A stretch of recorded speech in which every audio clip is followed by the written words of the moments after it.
Welcome back to Say Less podcast. This week is a little bit different because Keely and Koenig, they've dogged it this week because they're obviously in the grand final. They don't like talking too much when there's a bit of pressure on. Yeah. So we're stepping up. This is my husband Adam, and Gigi was here, but she started crying, and so my mum came and took her for us. So they're outside going for a little walk, and yeah, we're doing the potty for this week. And I will say, motherhood, what was I doing before it? It's been the best ever. You can chat whenever if you want to chat. Hard to get a word in. This is just like it is at home. So I thought the podcast might be a little bit different. We might share. But... No, but we'll be doing we're going to be chatting grand final this week, Dally M's tonight, do a few of our predictions for those. I will say I am really happy, maybe a little bit biased, that it's finally, this is probably the first time that the grand final for the women has been the two most consistent. Fair representation of the season. Yes. Yep. Like they've been first and second all year, both won all of their games apart from when they played each other. And look, that was early in the season. So I like that it was early in the season as well because they've obviously changed so much from then. Few injuries as well have come into play. I like that they've got, both teams have probably arguably the player that has the most impact on the result, with Tamika for the Broncos and Koenig for the Roosters too. It's a little bit, I know they're different positions, but a bit of a head-to-head with those two. They're I think, head and shoulders above the rest of the comp when it comes to the two best players that impact the result for their team. So it's good that I think one of them's going to obviously have a blinder. Yeah, I know. Oh my God. I'm actually already a little bit nervous for it, but I can't wait. I'll actually be working at the game with Channel 9, so very excited about that. And I'll be on dad duty. Yeah, actually, funny story. So my nan the other day, she was like, who's going to look after Gigi if you're working on the weekend for the grand final? I said, like her dad, Adam, like we're both the parents. She goes, what? Adam's going to babysit? I was like, it's not babysitting, it's his child, you know. Yeah, it's good. It's good when the I said, I'm not paying him. when the old school Nana comes out, she gives me plenty of credit for she's giving nearly Gigi 84. a cuddle and burping her, and she's my baby. But I get plenty of credit for helping out. Yeah, she's like, whether it's that's for nice a minute of you or to two hold. here. Yeah. Anyway, Nana Bet, love her, and she is huge fan of the podcast. Actually, she drove back to Crookwell yesterday with your little sister, and they had the potty playing in the car, both of them. So, but she said we don't talk enough about the Storms because that's who she goes for. So, sorry, Nan. Anyway, back to the girls' grand final for this weekend. Actually, we might start on the prelims because, I mean, two really good games, two very different games. The same top four teams from it's last funny year. That's happened, yeah, just playing different. So last year it was the Sharks and the Broncos, and the Sharks knocked out the Broncos, and Knights and Roosters, and obviously we know the grand final there. But this year it was the Sharks same and the top four, Roosters, but crossed over. And I tell you what, that game, 17-16, I was watching it on the lounge. I felt sick watching it. I had to watch the replay because I was on a flight. I was flying up, and I didn't really. I think it was 10-0 when I looked. And then you landed at midnight. I couldn't believe the score. I Usually, know. I'm so used to the Roosters when they get to a bit of that lead and kick it on, and then obviously the Sharks and the Roosters played 2 weeks ago, and that game was 40-10 in the Roosters' favour. And Taryn Aiken actually went off injured in that game. That was when she had her injury. So you would think that the Roosters, I thought they were probably going to be more equipped for this game, not losing a half. Yeah.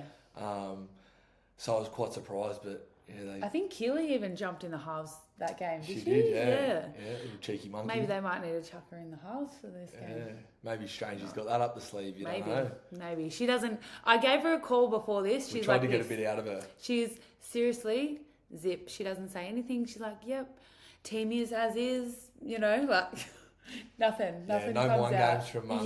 She was holding her I cards said I won't close. say anything. But no, 17-16, Jocelyn kicked the field goal, which in her 50th game, I mean, great kick, could not have been any better. What I love as well, I think we haven't really I don't think we've been in a position where we've either been winning by a lot or losing by too much that a field goal hasn't really come into play.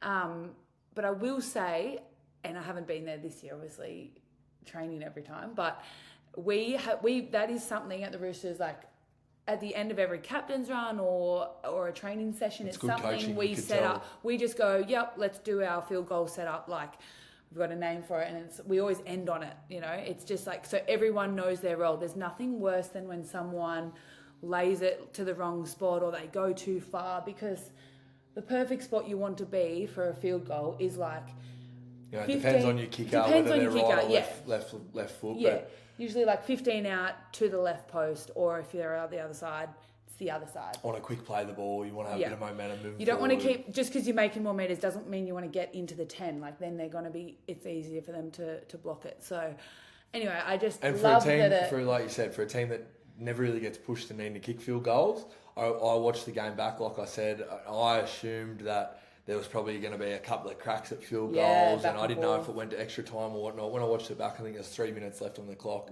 when Joss knocked that over, just after the girls had 12 out on the field. So yes, Brady off with the yellow card.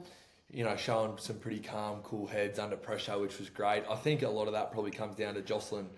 Probably knew she was going to knock that over. Me and Millie often talk about it, but I've been watching the game closely for a long time. And I feel like Adam watches more NRLW. I do watch a lot of NRLW. I love watching the girls. I'm good friends with a lot of them, obviously, through you now. But the biggest thing I've noticed is how much the kicking, general field play kicking, but goal kicking especially, and then the field goals, we've seen Lauren Brown kicking a few. And, far out. And for Joss to nail that, like, that didn't look like missing. It looked like it nearly went over onto the road, like it was at Gosford there. Like, it was such a big kick.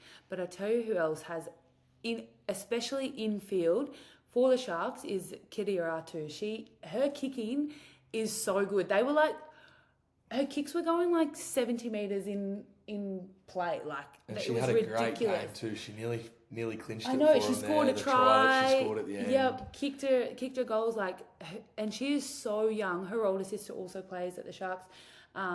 She used to be at the Titans, but this is her first year at the Sharks, and she has just been killing it. Georgia Hennaway in at hooker, Quincy Dodd was back, like, they were on. And Emma Veron, like, she can pretty much play anywhere, but her back in the front line, in at 6, Jada Taylor at fullback, like, you can just see the momentum shifting. You could see it in that game. It was, and I was getting grand final so 2024. The Sharks, when they get that momentum, like, and when they get that confidence. If Ellie Johnson's rolling forward and getting play the balls, and you've got Emma coming off the back of that, retreating defence, Emma hitting the line. I remember being in the crowd at last year's grand final, and I think poor Lenny was sitting on my lap, and I was nearly squeezed. Broke his ribs. I was squeezing him that hard. I was so nervous because they started hitting back. And you could see that happening again. It was almost. I know. I was like, no, this is not how it ends, please. But what a great game, and I feel like as well I was about to say, when you go a whole season undefeated, do you feel like a game like that? I would. I feel like a game like that. You nearly look at it like a loss. Put you on notice big time. Yeah, especially leading into a grand final. Like, and we'll chat about the Broncos game shortly, but Bronx Knights, obviously such a different game. They won by 30 points. They didn't even look like losing. Clinical. It was like 24-0 at half time. So the second half, was pretty even. But when you put in that work in the first half, and then you can still defend the second half. But two very different, even though you go into a grand final and you are expecting everything and anything, there's definitely a mindset if you've just lost by 1 point. Sorry, if you've just won the game by 1 point, you've scraped by, or you've cruised and you're up by, and you've won by 20 plus. So it'll be very interesting. So you'd say that's in the Roosters' favour, because I know what you're going to say. Well, the girls always say you've been underdogs from the get-go, and you're going to claim that the girls are underdogs this week too, but you're saying they're probably more well equipped going into the No, I'm saying the Roosters there's different mindsets, but the Roosters are dead set underdogs, even on Sportsbet. In the market. In the market, I think we're paying $2.25 and The Bronx are $1.65. $1.65. So sorry, I didn't say it. They did. I'd say their semi last week has a lot to do with that. Like they were clinical, and we spoke a little bit at the top about the two players. But yeah, Tamika, like there's not a player that has a bigger impact on the game. You actually, and it's crazy. You talk about the Broncos and the fullback having an impact on the game. Well, it happens in the men's game too. Like they wouldn't be in the grand final if it wasn't for Reece Walsh. Oh my God, what about that Raiders game? About Tamika, so yeah, so true. There's something cooking up there in Brizzy when it comes to their fullbacks. But everyone gets on the back of her. 100%, and she just inserts herself. She plays in the front, like she can go in at 6. She can put kicks in. She'll put her second row of like her centre through. She just goes in and plays both sides of the side. And obviously Tamika was playing at the Knights last year. She knows how they play. And I'm not saying that they won purely off the back of her, but she has a huge impact on the result. And and I'd love to know if Meeks was at the Knights still. Well, she's played in 4 grand finals and won 4, so that's speaks for itself, doesn't it? Anyway. There's also someone the last few weeks I've mentioned it to you, but Swasu that comes off the bench. Swasu that comes off the bench for the Bronx. I think she comes on and adds a real punch as well. 100%, she does. And that gives she's punching holes in the defensive line, and it's given Meeks.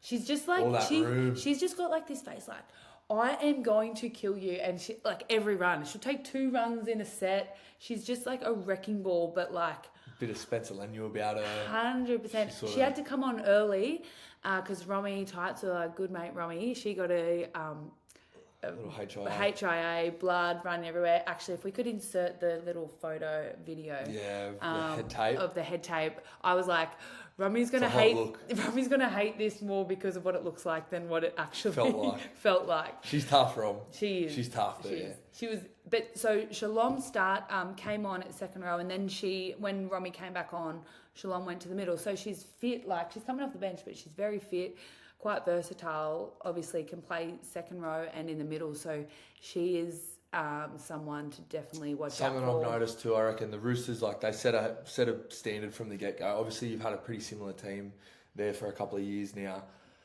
I don't know, round 1, round 2, the Roosters were probably playing as good as they are now. And I'm not saying that's a downfall, but they've been so consistent all year. Whereas I think the Broncos have played themselves into some really good form. 100%. And it's like players like Suaso that come off the bench. Well, Tamika was only new at the start too, to learn how they all play. And now she's like, not that she's gotten better, like she's so good. You've seen her, and obviously Ali and her have played heaps, but Gail brought them there now, straightening up the play. Yeah. I think the Bronx are definitely getting better each week, and you saw them like reach that peak last week. And I think they played each other in round 3. That's what I mean. Like it was early days, and it's scary to think how much better they have gotten since then.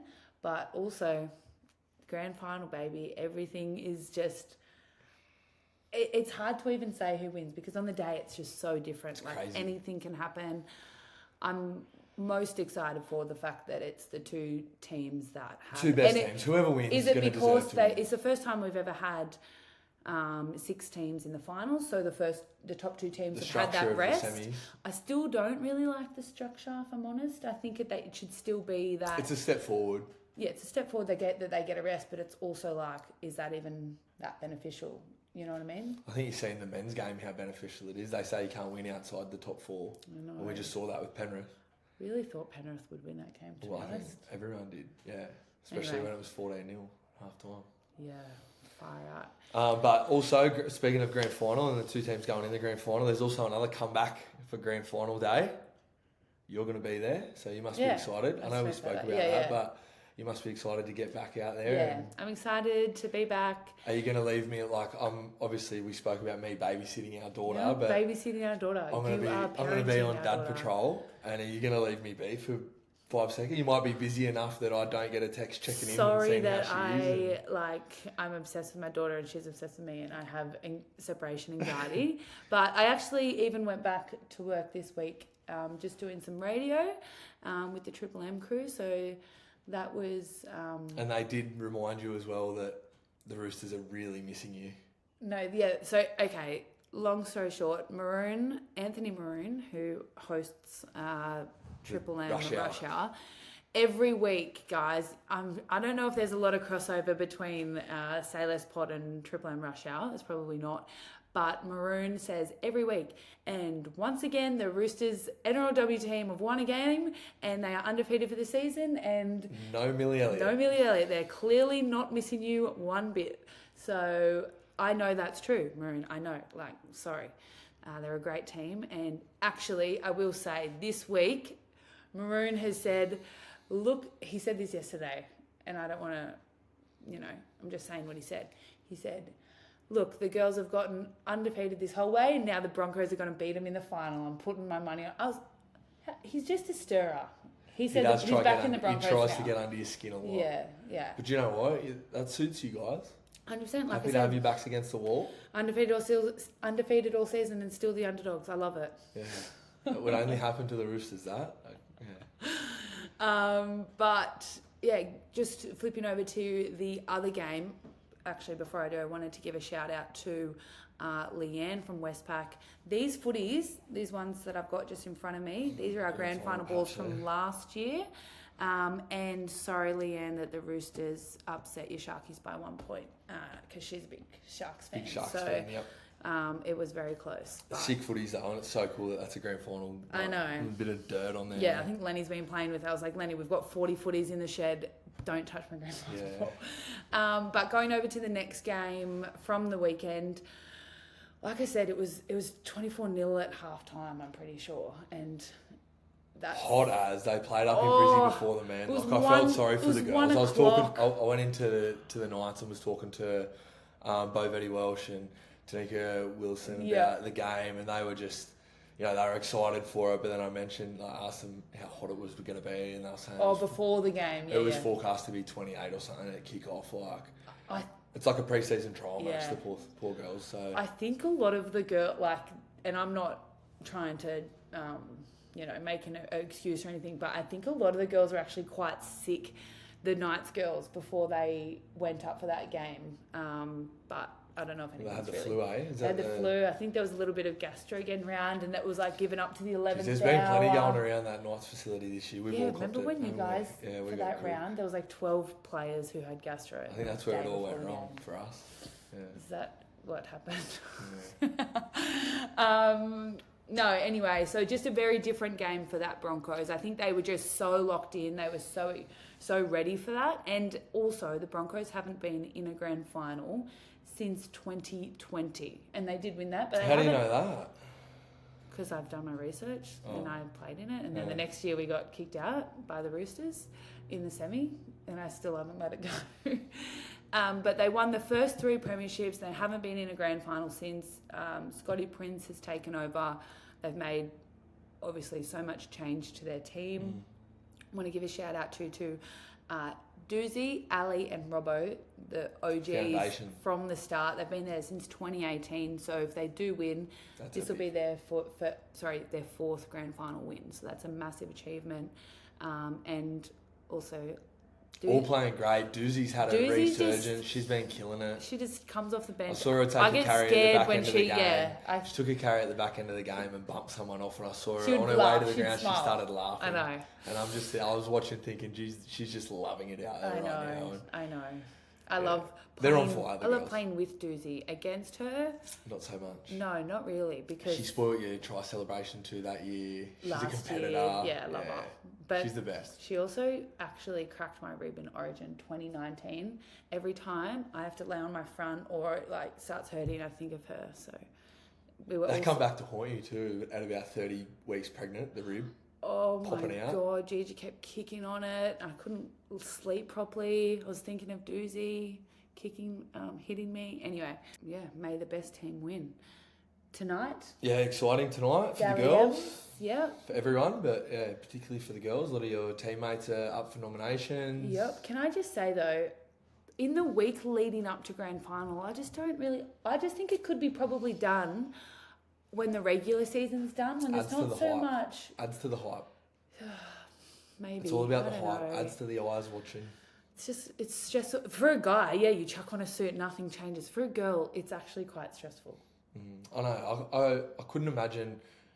Never had this problem, but getting the Dally M on the Tuesday for the men Wednesday. All the women and then going and playing in the grand. Like you've had such a high, and then you got to bring yourself back to that calm level to play in the game. I was more so talking about getting a dress sorted and makeup and hair and all of that. There's so much. Babysitter. Yeah, maybe. Nails. There's so many things that you have to organise. Jewellery. It's stressful. That's what the stressful part is. You were speaking to Keely earlier about her dress. Yep, they've got their... Girls are all sorted. The girls are all sorted. Can't wait to see what everyone looks like, but also to see who gets the Dally M. My predictions, I think they showed after round 6, Izzy was leading. And she will be up there. She had the injury though. Yes, so she has actually missed a round. She will be up there with... one of the predicted winners, I'm guessing. But I also think, this is a downfall for clubs that have players that can steal points. So you've got Olivia Koenig, she could get it. Taryn had a couple of had a couple of great games when she was back and would have stole points there. Yeah, between Koenig, Keely... between Koenig, Keely, love you, but between Izzy and Koenig, but then for me, there's an outright winner and it's Tamika. I just think there's no way if it doesn't go to her, to be honest. I even think about the game that they played in round 3 and lost against the Roosters. She nearly gets the points. I think she scored 2 or 3 tries. Scored in that game. 2, set 2 up, and nearly won the game after they were down by 20. So she's a freak, that girl. Yeah. She's actually a freak. She loves her footy. We always speak to Megs, and she's a massive footy head too. She's obsessed with it. Yeah, obsessed. So look, if from my prediction from the Roosters is Koenig or Izzy, and then I think it'll be. You think it's going to be Tamika? I just think Tamika was without a doubt the best player in there. Will this be her third Dally M? No, she's only won it once. Okay. Yeah, and Tamika will be. Yeah, I think she was just levels above. Has anyone won it twice before? Nobody has won it twice before, so that it would be quite fitting, I reckon, if she is the first to do that. She's the best player. Yeah. I think everyone agrees. Yeah. What about you? You have any smokies that it could potentially be? Yeah, because I was thinking about what we were talking about. So obviously, teams like the Bronx and the Roosters go so well every week, and if someone has a couple of great games, they can steal those points. Yes. When you think about the teams that are a little bit more inconsistent maybe, but someone plays well all year. I think about the Sharks, and whenever they won, Emma Verren was the best player on the field. She's had a game this year, she scored 4 tries. That was crazy. She also went back to fullback for a couple of games where, it was great to see her have more involvement at fullback, but then when she stepped up and played 5'8", she's great. She's setting up tries on the front line. So people are just I think she'll be a dark horse that's particularly as the season goes on, you'll see she'll be nipping at the heels of whoever's at the top of the ladder. Yeah, no, I think so too. She was definitely one of the best players in the competition this year. And if she's playing, if the team's playing well, she's playing well. How about red carpet wise? Who's the Dally M of the red carpet tonight, you reckon? Who looks the best? Yeah. Ooh, I don't know. I haven't even. I will say I think it'd be easier if you weren't playing the grand final because you could put more effort into it, because I feel like you're not thinking game plans. You're not thinking, you're not at training. You're not coming off training. Yeah. So if you weren't in the grand final, I'd be like, let's go all out for Dallies, because why not? It's a fun night. So cool to be a part of. Obviously, I love that it's men and women as well. Jeez, I reckon I'd love to see Charlie clip in a little bit of your Dally M speech. That was great. When? I remember watching that when you won it. Oh, that's That's because I wasn't in the grand final. Speaking of a great time and a great night, that's the only time you haven't been in the grand final. So that was good. That was the funnest isn't a word. I missed that one. I was watching the live stream of it though. And yeah. Anyway, we won't talk about my phone blew up after your little speech, and for a bit of context, I'd had a few too many wines and I really did not expect to get it. So that was when I was joint winner with Emma Tonagato, near Varen Torek. But anyway, yes. So just a quick potty today. We just wanted to chat a little bit about preview the girls. preview the girls, have a look at that game, say hello, show our faces, and yeah, can't wait for this weekend. Maybe just to finish off, a little bit of tip from the men's. Obviously, I'm so heartbroken the Raiders aren't in the grand final. I think we both are, yeah. We're close with a lot of the boys down there and their partners, and we followed them. I had such a great time when I was at the Raiders and still stay in contact with a lot of the boys, and we were backing them heavy. So I just can't believe how close that Raiders game, what it came down to. Like, at the end of the day, it was because when Jamal scored under the post, it came back to... Isn't it crazy that a fingertip is the difference? Could potentially be the difference between them and a grand final. Because they get the week off after that. 100%. We went over 90 minutes. Anyway, it was crazy. So I'm Devo for the Raiders, but... Great season for them. Equally, I would like to see the Broncos do well. It's 10 years since Ben Hunt played for the Broncos, 2015 cool grand final. And he's a legend. Legend, great fam, and that'd be really cool to see him do well. And then it was pretty sick to see him kick the field goal that game. Yeah. To win it. Yeah. To potentially put him on the path to make the grand final. So is that your tip? I think, and I love though as well that the Bronx girls are in it as well. So that's it's like cool. The two teams in the grand final that hasn't been done before. Would that be the first time ever? No. If they both were to win. Oh, if they're both to win, absolutely. Parramatta men and women were in the grand final in 2022. Yes. 2022. They're a powerhouse club, and people talk about how unfair the comp gets if people move to different clubs and do this and that. But why wouldn't you go? Why wouldn't you go? Look at the Broncos; their men's team killing it. Clearly, that means the corporate side of the club is a great business, and then the girls are killing it too. Like, at the end of the day, players can go wherever the hell they want to go because in the women's game, there's not too much difference with contracts. So you can go to a stacked club if you want to and play footy with new friends and be around a good group of players and people. I'll go against you then though, so can't both be tipping the same. I'm going to tip the Storm. Oh, you're going to tip the Storm? Yeah, I think the Storm will win. It was great to see Jerome Hughes last week come back, hit the ground running. How the hell? Played great. He had 2 weeks off with a broken wrist. I think everyone's heart was in their mouth when he first went down, his first game back, but then when it found out it was a broken wrist and nothing to do with the shoulder, that was a good sign. Wrist, so he's tough as, great player. Just a broken wrist, played 2 weeks Harry later. Grant, I think the Storm got too much grand final experience, and also I don't know if it's just because I play in the NRL and I'm extremely jealous of both teams, but the Storm have all won it pretty much. They've already all won a grand final, so I'd rather people that have already won one win one than other people. Than new blokes winning it, and that's probably spiteful. But I'd say there's a few people out there that agree with me. Yeah, Hindy said yesterday, he was like, if you haven't won, if you're an NRL player and you haven't won a grand final, you'd rather just see Penrith win it or the Storm. Yeah, right. But I'm going to tip. I genuinely think Storm will win, so I'll tip them too. You do? Okay. Well, or should we put a little wager on the line? A little bet. A little wager. Maybe you can stay up all night with Gigi if the Bronx win. Nothing new. Do that anyway. Please. Let's maybe put it to the Say Less potty. Yeah, we'll put a little thing out what our bet on the line can be. So you're going to tip the Roosters girls, obviously. Roosters girls, Broncos men. And I'm tipping the Broncos girls and the Storm men. You're not even backing I've got to go against you for my team. I'm very mutual when it comes to the girls. Very mutual. I love both sides. So what about your wife's team? I'm saying this for the purpose of this bet. For the wager. So if the Broncos win, then you've got to do something.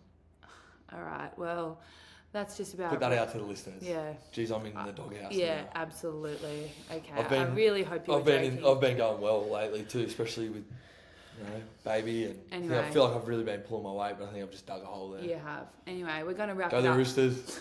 We're going to wrap it up there. Thank you, everybody, for listening. We're going to do one more pod next week. The girls will jump in as well, so... thank you, everyone. It's been a great season. Thanks also to Westpac for supporting this. We wouldn't be able to do it without them, and we loved every week being able to get a guest on as well. It's been really nice mixing it up and not just hearing our own voices. So thanks again to Westpac, always bringing the footy, and there's a new saying, it takes a little Westpac. It takes a little Westpac. Good one, Millie. Sorry, baby brain. Thanks, guys. See you next week.